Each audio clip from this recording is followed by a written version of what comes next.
Kakinada NFCL రోడ్లో గల సత్కళ వాహినిలో republic day వేడుకలు ఘనంగా నిర్వహించారు. సత్కళ వాహిని వ్యవస్థాపక కార్యదర్శి డాక్టర్ ఈవి కృష్ణమాచార్యులు జాతీయ జెండాను ఎగురవేశారు. ఈ సందర్భంగా డాక్టర్ కృష్ణమాచార్యులు మాట్లాడుతూ సత్కళ వాహినిలో ప్రతి ఏటా గణతంత్ర దినోత్సవ వేడుకలను ఘనంగా నిర్వహించి చిన్నారులకు దేశభక్తి గీతాల పోటీలు నిర్వహించినట్లు వెల్లడించారు.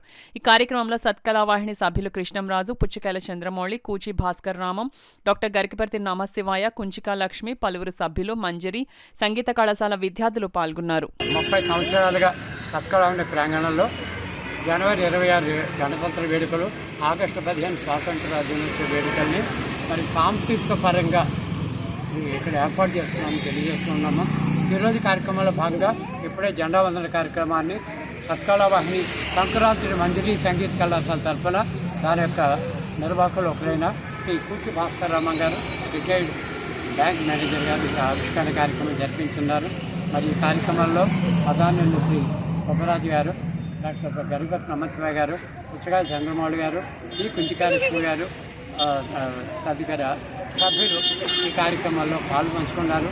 సంక్రాంతి మంజరి సంగీత కళాశాల విద్యార్థులు ఇందులో భాగస్థులైనారు. దీని అనంతరం దేశభక్తి పాటల పోటీ కార్యక్రమాన్ని 2 గంటల పాటు ఈ వేదిక మీద సత్కళ వేదిక మీద నిర్వహణ జరుగుతుంది. వయోపరిమితి లేని దేశభక్తి గీతాల్ని అన్ని వయస్కుల వాళ్ళు పాడేట్లాగా జాతీయ బృందగానాలాపన కూడా ఏర్పాటు చేయడం జరిగింది.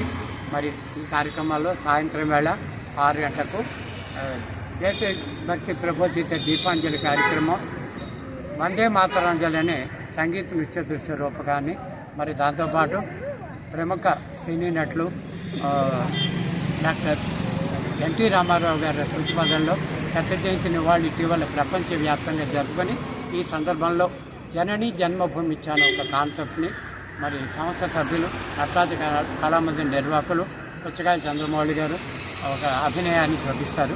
దాని తదనంతరం బహుమతి ప్రదానం జరుగుతుంది. ఈ కార్యక్రమానికి కాకినాడ మాజీ డిప్యూటీ మేయర్ అయిన శ్రీమతి పావని తిరుమల కుమార్ గారు ముఖ్య అతిథిగా రానున్నారు. వారితో పాటు మరెందరో పట్టణ ప్రముఖులు, పుర ప్రముఖులు ఈ కార్యక్రమాలకు హాజరై జయప్రదం చేస్తారని తెలియజేస్తూ సాయంత్రం సాంస్కృతిక కార్యక్రమాలకి అందరినీ ఆహ్వానిస్తూ గణతంత్ర వేడుకల శుభాకాంక్షలు కాకినాడ పట్టణ ప్రజలకు, భారతీయ ప్రజలకు.